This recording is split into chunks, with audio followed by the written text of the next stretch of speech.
ஏமா எனக்கு ஒரு 5000 ரூபாய் கடன் கூட. அட நீங்க வேற அத்தை, ஏற்கனவே பட்ஜெட்ல துண்டு விழுது, அதை எப்படி சமாளிக்கிறது நானே டென்ஷன்ல இருக்கேன். இதுல நீங்க வேற வெறுப்பேத்திக்கிட்டு.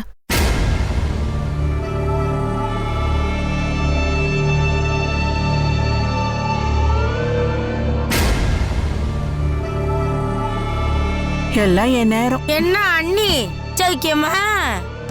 இப்பதான் லேசா பிபி இருக்கிற மாதிரி இருந்துச்சு. இப்ப நீ வந்துட்டல, இப்ப சர்றன்னு ஏறிடும். யா நான் உங்களை என்ன பண்ணேன்? ஏண்டி உனக்கும் எங்களுக்கும் தான் ஆகாது இல்ல? நம்ம பிரச்சனை கோர்ட்ல இருக்குல்ல. இந்த நேரத்துல நீ பாட்டுக்கு என்னமோ கோடை விடுமுறைக்கு வந்துட்டு போற விருந்தாளி மாதிரி அடிக்கடி வர போற. நமக்குள்ள சண்டைன்னு கொஞ்சமாவது வெக்கம் மானம் ரோஷன்னு ஏதாவது இருக்கா உனக்கு? ஏன் கேட்க மாட்டிய? எனக்கு என்ன உங்க வீட்டுல வந்து காலை தேய்ச்சிட்டு போனோன்னு எனக்கு என்ன தலையெழுத்தா? எல்லாம் உங்க பொண்ணால. எங்க அந்த மேனா மினிக்கி? ஏன் அவளையும் தேடுற? ராட்சசனோட உசுர கிளி குண்டுக்குள்ள ஒளிச்சு வச்சிருக்கிற மாதிரி என் பிள்ளையோட வாழ்க்கைய உங்க பொண்ணு தாலியில சுமந்துகிட்டு அலையறா. அந்த தாலி அவ கழுத்துல கிடக்குற வரைக்கும் என் பிள்ளைக்கு எந்த ஒரு நல்லது நடக்காது. என்னைக்கு அவ அந்த தாலிய கலட்டி குடுக்கறாளோ அன்னைக்கு தானே என் பிள்ளைக்கு ஒரு நல்லது நடக்கும். லெட்டர் வக்கீல் கிட்ட இருந்து வாங்கிட்டு வந்தது. அதான் உங்க பொண்ணுக்கு புருஷங்கிற பாசம் கொஞ்சம் கூட இல்லாம போயிருச்சுல. அதுக்கப்புறம் அத சட்டங்கிற கோந்த வச்சு ஒட்ட வைக்க முடியாது பாத்தீங்களா? இப்ப என்ன பண்ணணும்ங்கற? உங்க பொண்ண கூப்பிடுங்க, இதுல ஒரு கையெழுத்த போட்டு கொடுக்க சொல்லுங்க. அதுக்கப்புறம் என் கால் இந்த வீட்டு பக்கம் வந்துச்சுன்னா என்ன என்னன்னு கேளுங்க. இதுல என்னமா எழுதி இருக்கு? அன்னைக்கே சொன்னதுதானம்மா. அதாவது திவ்யாங்கிற எனக்கு என் புருஷனை சுத்தமா பிடிக்கல. என் புருஷன் கூட வாழ்றதுக்கு விருப்பம் இல்ல. என் புருஷன் யார வேணாலும் கல்யாணம் பண்ணிக்கலாம், அதுல எனக்கு எந்த ஆட்சேபனையும் இல்ல. இது என் சுய சிந்தனையோட எழுதி கொடுக்கிற லெட்டர்னு இதுல எழுதி இருக்கு. இதுல உங்க மோவல ஒரு கையெழுத்து போட்டு கொடுக்க சொல்லுங்க. அம்மா விவரம் தெரியாம பேசாதீங்க. கோர்ட்ல தான் கேஸ் நடந்துட்டு இருக்குல்ல, அப்படி எதுக்கு கையெழுத்து கேக்குறீங்க? அது சட்டப்படி செல்லுமா? அது உங்களுக்கு தெரியுமா தெரியாதா? அது எங்களுக்கும் தெரியும் கண்ணு. அது ஒரு பக்கம் கிடக்கட்டும். சட்டம் சோறாக்கி வைக்கும், ஆனா ஆக்கி வச்ச சோத்தை எடுத்து வாயில வச்சு திணிக்க முடியாதுல்ல. அவளுதான் புருஷங்கிற பாசம் அத்து போச்சுல, அப்புறம் இதுல கையெழுத்து போட்டானே. அம்மா நான் சொல்றத கொஞ்சம் புரிஞ்சுக்கோங்கம்மா. இந்த பார்மா, தாஜ்மஹால்ங்கிறது சாதாரண ஒரு சமாதி தான். ஆனா காதல் சின்னமா அதை ஊரே கொண்டாடுது. இதுங்க ரெண்டையும் புருஷன் பொண்டாட்டின்னு ஊரே சொன்னாலும் இதுங்க மனசுலதான் ஒட்டும் இல்ல உறவும் இல்ல. அப்புறம் எதுக்கு புருஷன் பொண்டாட்டின்னு? நான் படிக்காதவதான், எனக்கு என் மனசாட்சி தான் கோட்டு. என் பிள்ளையோட சந்தோஷம் தான் நீதி நேர்மை நியாயம் எல்லாம். என் பிள்ளைக்கு நல்லது செய்யறது மூலமா கோட்டை என்னைய தண்டிக்கும்னா தண்டிச்சுட்டு போட்டோம். அண்ணன் புள்ளன்னு பார்த்து நாங்க பட்டதெல்லாம் போதும். போதும் ஜாமி போதும். உங்க குடும்ப சங்காத்தமே போதும். உங்க பொண்ணை கூப்பிடுங்க, கையெழுத்து போட சொல்லுங்க. இதுக்கு முதல்ல ராஜா என்ன ஒத்துக்கிட்டாரா? அவன் என்னமா ஒத்துக்கிறது? அவனை எப்படி ஒத்துக்க வைக்கணும் நீ எனக்கு தெரியும். அத பத்தி நீங்க கவலைப்பட வேண்டாம். அடி பாவி, இவ்வளவு இறக்கம் இல்லாம மனசாட்சி இல்லாம பேசுறியே. நீ ஆம்பளை பிள்ளைய பத்தி வச்சிருக்க, ஆனா நான் பொம்பளை பிள்ளைய பத்தி வச்சிருக்கேன். ஆம்பளை பிள்ளை எப்படி வேணா பழச்சுக்குவான். என் பொண்ணோட வாழ்க்கைய பத்தி நினைச்சு பாத்தியா? அதுவும் உங்க பொண்ணுக்கு தெரியணும். அவ தானே திமிர் எடுத்து போய் வெடக்கோழி ஊற சுத்திட்டாலேரா. அவளைங்க அடக்கி வைக்கிறதுக்கு யார் துப்பில்ல? என்கிட்ட வந்து கேள்வி கேட்க வந்துட்டீல கேள்வி. எதுவா இருந்தாலும் ராஜா வந்து நேரடியா பேச சொல்ல. அப்புறம் அவனை பெத்தவன் நான். அவனை ஆக்கிறதுக்கும் அழிக்கிறதுக்கும் எனக்கு எல்லா உரிமையும் இருக்கு. நீங்க உங்க மொபைல இதுல ஒரு கையெழுத்து போட சொல்லுங்க. என்ன இங்க கலாட்டா?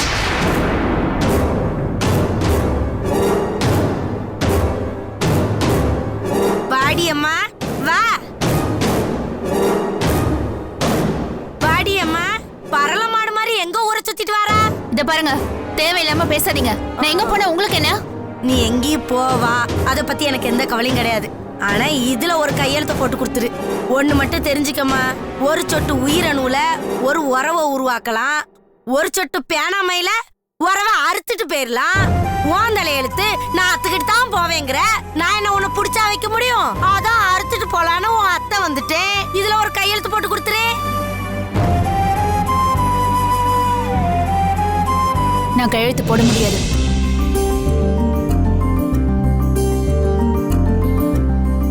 என்ன விளையாடுறியா? அன்னைக்கு என்னமோ பத்திரத்தை பண்ணுவாங்க கையெழுத்து போட்டு கொடுக்கறேன்னு அந்த வாய் தானே ஆனா அது அன்னைக்கு. ஏன் இன்னைக்கு என்னடி ஆச்சு? இன்னைக்கு நான் என் மனசை மாத்திக்கிட்டேன்.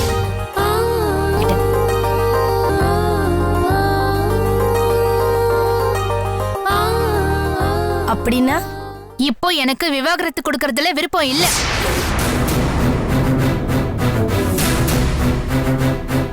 அந்த ஆளை நான் இன்னொரு கல்யாணம் பண்ணிக்க விட மாட்டேன். ஏன் விட மாட்டேங்கிறே? காரணம் எல்லாம் சொல்லணுங்கிற அவசியம் இல்ல. அப்போ என் பிள்ளையோட கதி கோர்ட்ல எப்போ விவாகரத்து கொடுக்கறாங்களோ அப்போ விவாகரத்தை எடுத்துக்கிட்டு உங்க பிள்ளைக்கு இன்னொரு கல்யாணம் பண்ணி வைங்க.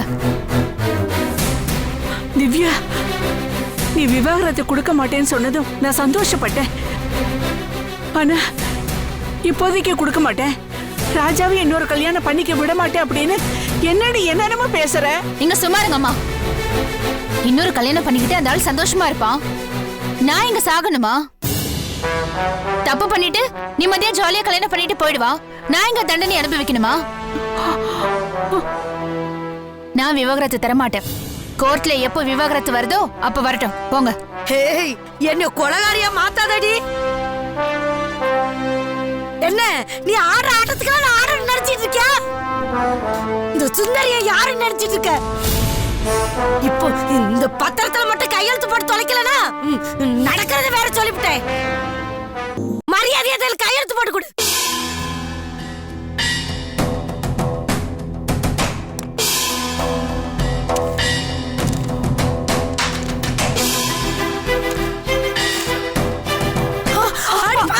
என்னடி என்ன காரியம் பண்ணிட்டு இருக்க? என்ன வேலை வெட்டி இல்லாதவன் நினைச்சிட்டு இருக்கியா?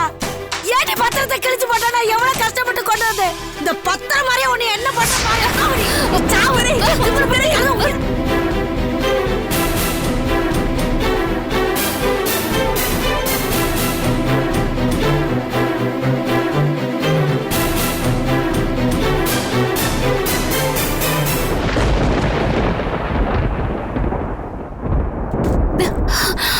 பாவிகளா, நீங்களா நல்லா இருப்பீங்களாடி?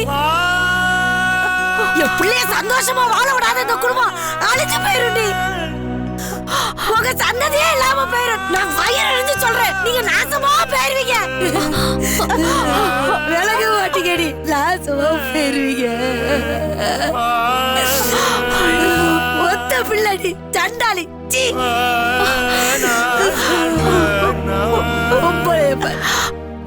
என்ன திவ்யா அது?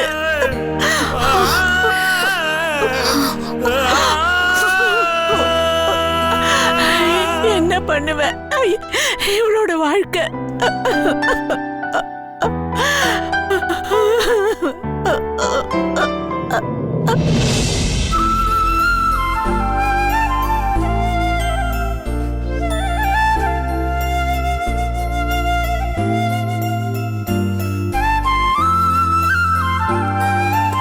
என்ன சாப்பிடுறீங்க? என்னங்க இப்போ சாப்பிட்றதா முக்கியம்? உங்க வாழ்க்கையில பெரிய சோகம் இருக்கு, அதை என்கிட்ட சொல்லணும்னு சொன்னீங்க. அதை சொல்லுங்க முத. உங்களை இப்படி வெறும் வயித்துல பட்னி போட்டு என் சோக கதையை சொல்றதுக்கு நான் ஒன்றும் விரும்பல. நீங்க என் கதையை கேட்டீங்கன்னா அப்புறம் உங்களால சாப்பிடவே முடியாது, என்னாலயும் சாப்பிட முடியாது. அப்போ வாங்க கோயில போய் பேசலாம். சரி, நாளைக்கு போனா போச்சு. என்னது நாளைக்கா? ஏங்க உங்க சோக கதை இன்னையோட முடியாதா? நாளைக்கும் தொடருமா? ஒரு அழகான பொண்ணுக்கு எப்பவுமே ஒரு கடந்த காலம் இருக்கும் ராஜ். ஓ, அதுலயும் நான் ரொம்ப அழகான பொண்ணுங்கிறதால ஒரு 7-8 கடந்த காலம் இருக்கு ராஜ். 7-8 இருக்கா? ஆமாங்க, ஒரு வாரத்துக்கு 7 நாள் இருக்கு. நான் தினமும் ஒரு கதை சொல்ல போறேன். என்னது? ஒவ்வொரு கடந்த கால கதையிலயும் ஒண்ணுக்கு ஒண்ணு மிஞ்சின சோகம் இருக்கும். அதனால ஹோட்டல், பார்க்கு, பீச், கோவில்னு இப்படி ஒவ்வொரு இடமா போய் 7 நாளும் 7 இடத்துல வச்சு என் கதையை உங்களுக்கு சொல்ல போறேன். ஏங்க நீங்க சொல்றத கேட்கறப்பவே என் மனசு ரொம்ப கஷ்டமா இருக்குங்க. இந்த சமுதாயம் ஏன் பெண்களை இவ்வளவு அலக்களிக்கிறாங்கன்னு தெரியல. சரி, உங்க கதையை தான் சொல்லுங்களேன். நான் என் ஃப்ரெண்டு கிட்ட உங்க போட்டோவை காட்டுனேன். அப்படியே அவ வெச்ச கண்ணு வாங்காம உங்களையே பாத்துட்டு இருக்கா. ஏங்க அதெல்லாம் ஏங்க பண்றீங்க? நான் தான் உங்களுக்கு பொருத்தமானவ இல்லைன்னு சொல்றேனா இல்லையா? நீங்க என்னடா ஊருக்கு என் போட்டோவை காமிச்சிட்டு இருக்கீங்க? அத விடுங்க. என்ன சாப்பிடுறீங்க? எனக்கு ஒன்றும் தோணலைங்க. நீங்களே ஏதாச்சும் ஆர்டர் பண்ணுங்க. பேரோ சொல்லுங்க மேடம். 2 ஃபலூடா. Okay madam. பலுடாவா? அப்படின்னா? ஃபலூடானா தெரியாதா? நான் இந்த பேரையே இப்பதாங்க கேள்விப்படுறேன். பலுடானா என்னங்க? இப்போ மேங்கோ ஜூஸ்னா மேங்கோ மட்டும் இருக்கும். ஆமா. ஆரஞ்சு ஜூஸ்னா அதுல ஆரஞ்சு மட்டும் இருக்கும். ஆனா இந்த ஃபலூடால எல்லா ஃப்ரூட்ஸையும் மிக்ஸ் பண்ணி அதுக்கு மேல சேமியா வச்சு அதுக்கும் மேல ஐஸ்கிரீம் வச்சு கொடுப்பாங்க. அதுக்கு பேர் தான் ஃபலூடா. ஓ. ஆனா அந்த ஐஸ்கிரீம் மாதிரி என்னோட வாழ்க்கையும் சில்லுன்னு இருக்கும்னு நினைக்காதீங்க. ஐஸ்கிரீம் எப்படி கொஞ்ச நேரத்துல கரைஞ்சிடுமோ அதே மாதிரி என் வாழ்க்கையில இருந்த சந்தோஷமும் கொஞ்ச நாள்லயே காணாம போயிடுச்சுங்க. அதுல விதவிதமான ஃப்ரூட்ஸ் இருக்கும்ல, அதே மாதிரி என் வாழ்க்கையிலயும் தனிமை, சோகம் இப்படி எல்லாமே கலந்துருக்குங்க. வானவில் எப்படி சூரியன் வந்த உடனே அந்த நிறங்கள் எல்லாம் காணாம போயிடுமோ, என் வாழ்க்கையும் அப்படிதான். எல்லாமே வந்து நொடியிலேயே காணாம போயிடுச்சு. இப்படி என் வாழ்க்கையே இடியாப்ப சிக்கல் ஆயிடுச்சு. ஐயோ சத்தியமாங்க, இதுவரை நீங்க பேசுனது எனக்கு ஒண்ணு கூட புரியல. நீங்க என்ன சொல்ல வரீங்கன்னு எனக்கு தெரியவே இல்லை. ஏங்க இப்ப எதுக்கு சிரிக்கிறீங்க? தப்பா நினைச்சுக்காதீங்க. என்கிட்ட எந்த சோக கதையும் இல்ல, எந்த பிளாஷ்பேக்கும் இல்ல. ஆமா, வெளியே வாங்க ஜாலியா பேசிட்டு இருக்கலாம்னு சொன்னா கிளம்பியா வர போறீங்க? அதான் என் வாழ்க்கையில ஒரு சோக கதை இருக்கு, உங்ககிட்ட ஷேர் பண்ணிக்கணும்னு வாங்கன்னு கூப்பிட்டேன். நீங்களும் பதறி அடிச்சுட்டு ஓடி வந்தீங்க. என்னங்க இது? இப்படி பண்ணலாமா? இது தப்பு இல்ல? நான் கூட உங்க வாழ்க்கையில ஏதோ சோக கதை இருக்கு பதறி போய் இங்க வந்தா இப்படி பண்ணிட்டீங்களே. நீங்க பாருங்க, நான் வாழ்க்கைய ரொம்ப சீரியஸா எடுத்து வாழ்றேன். நீங்க இப்படி காமெடி எடுத்துட்டு இருக்கீங்க. நீங்க செய்யறது எனக்கு கொஞ்சம் கூட பிடிக்கலங்க. எனக்கு பலுடா வேணா ஒண்ணு வேணா நீங்களே சாப்பிடுங்க. ஐயோ ஏங்க ஏங்க நில்லுங்க. ஏங்க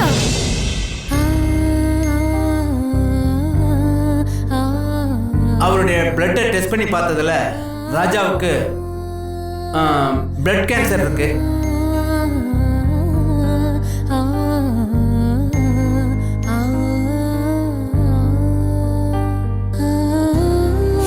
இப்போ எனக்கு விவாகரத்து கொடுக்கறதுல விருப்பம் இல்ல.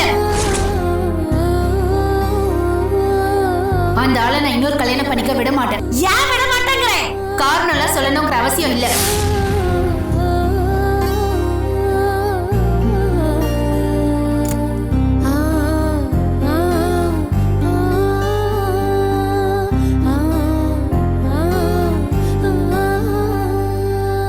திவ்யா, உன் மனசுல என்ன ஓடிட்டு இருக்கு? அடுத்தவங்க மனசுக்குள்ள நுழைஞ்சு பார்க்கணும்னு நினைக்காதீங்க அண்ணி. உனக்கு தான் ராஜாண்ணனை பிடிக்கல, அப்புறம் ஏன் இந்த விடுதலை பத்திரத்துல நீ கையெழுத்து போடல? அந்த விடுதலை இப்ப எனக்கு தேவையில்லை. அப்போ உனக்கு ராஜாண்ணனை டிவோர்ஸ் பண்ண விருப்பம் இல்ல? நான் சில காரணங்களுக்காக தான் இந்த விவாகரத்தை தள்ளி வச்சிருக்கேன். அதையே நீ நிரந்தரமா தள்ளி போட்டுட்டு ராஜாண்ணனோட சேர்ந்து வாழக்கூடாது? நாம நிரந்தரம்னு நினைக்கிற ஒரு விஷயம் கடவுளோட கணக்குல தற்காலிகமா இருக்கு. ஆனா நீ ஒண்ணும் கடவுள் இல்லையே. திவ்யா, உன் குடும்ப வாழ்க்கை பாறாங்கல்ல மாதிரி ஸ்ட்ராங்கா இருந்தது. அத உடைக்கிறேன்னு நினைச்சுக்கிட்டு கையால கொத்தி உன் கையதான் நீ உடைச்சுக்கிட்ட. இப்ப பாறாங்கல்ல மேல பழிய போடுற, இது நியாயமா? ஒரு பொருளை அடைஞ்சவனுக்கு அந்த பொருளை இழந்தவனை பாக்குறப்போ இலக்காரமா தான் தெரியும். அந்த இடத்துல தான் நீங்களும் நானும் இருக்கோம். இப்ப நீ இழந்ததை அடையறதுக்காக தான் உனக்கு அட்வைஸ் பண்ணிட்டு இருக்கேன். அழகா இருந்த உன் வாழ்க்கைய நீதான் அலங்கோலப்படுத்திக்கிட்ட. அதான் எனக்கு ரொம்ப வருத்தமா இருக்கு திவ்யா. அண்ணி ப்ளீஸ் விட்டுருங்களேன். ஏன் இப்படி ஆள் அழைக்க என்ன புரிஞ்சுக்காம அதையே பேசிட்டு இருக்கீங்க? இவ்வளோ நாள் இந்த விதி இருக்குல்ல, அது என் கையை பிடிச்சி முன்னாடி கூட்டிட்டு போயிட்டு இருந்தது. இப்போ என் காதை பிடிச்சி கட்டாயப்படுத்தி கூட்டிட்டு போயிட்டு இருக்கு. அதெல்லாம் என் தலையெழுத்து. எதுவும் பண்ண முடியாது. என் வாழ்க்கை அவ்வளவுதான். எனக்கு என் வாழ்க்கை மேல இருந்து நம்பிக்கையே போயிடுச்சு. திவ்யா, வாழ்க்கையில நம்பிக்கை வை. நம்ம உடம்புல இருக்கிற கை கூட நம்மள ஒரு நாள் கை விட்டுடும். ஆனா உருவமே இல்லாத நம்பிக்கை நம்மள கடைசி வரைக்கும் கைவிடாது.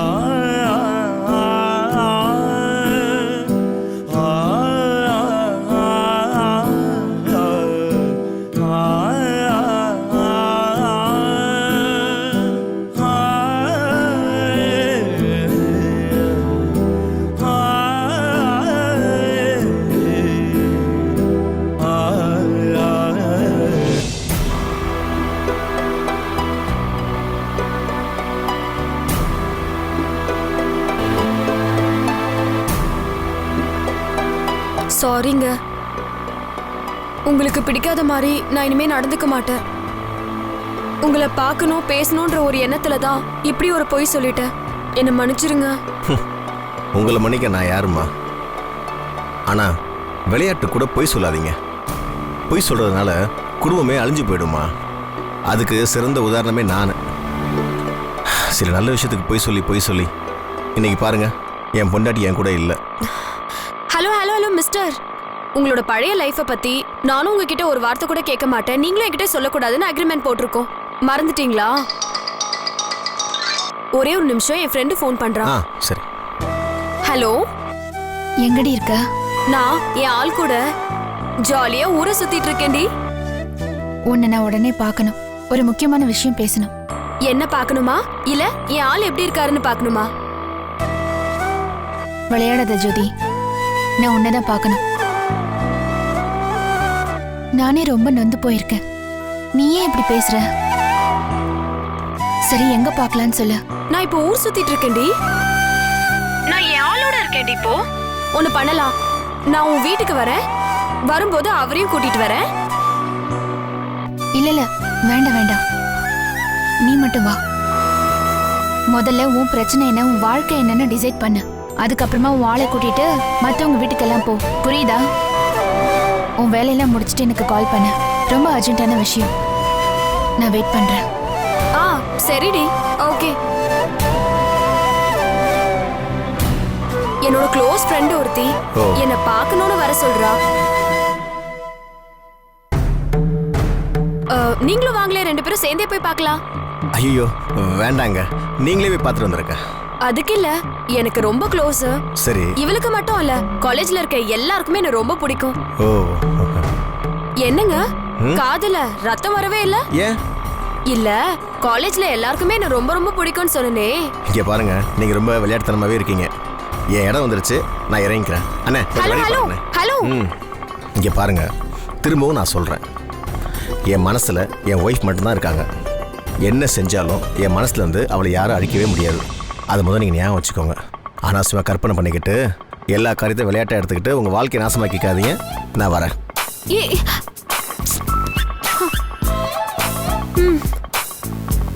உங்களை யாரு விட்டா? நீங்க கிடைக்கிற வரைக்கும் நான் உங்களை விட மாட்டேன்.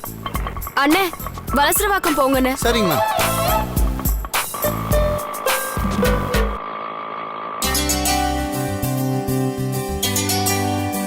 அட்டனன்ஸ்ல கையெழுத்து வாங்கியாச்சா? ரெஜிஸ்டர் சீக்கிரம் எடுத்துட்டு வா. வணக்கம் சார். வாயா. இதை கொண்டு வரதுக்கு எவ்வளவு நேரமா? சார் சொல்லியா? ஒரு ஹெல்ப் சார். நீ ஏதாவது வில்லங்கமா தானே கேப்ப. என்ன வேணும் சொல்லு. சார், நைட்லாம் தூங்கவே இல்லை சார். அதுக்கு தூங்குறதுக்கு ஆபீஸ்ல பர்மிஷன் வேணுமா? தொலைச்சிருவோம் ராஸ்கா. ஏற்கனவே நம்மள மாதிரி ஆளுங்கள்லாம் ஆபீஸ்ல வேலை செய்யாம தூங்குறோன்னு தான் வெளியே பேசிக்கிறாங்க. சார், நான் சொல்றத கொஞ்சம் கேளுங்க சார். என்ன சொல்லு. சார், அந்த கவிதா மேடம் என்ன ரொம்ப டார்ச்சர் பண்றாங்க சார். அவங்க கொடுக்குற டார்ச்சர்ல நைட்லாம் தூங்காம மென்டல் ஆயிடுவோன்னு பயமா இருக்கு சார். என்னை எப்படியாவது அவங்க கிட்ட இருந்து காப்பாத்துங்க சார்.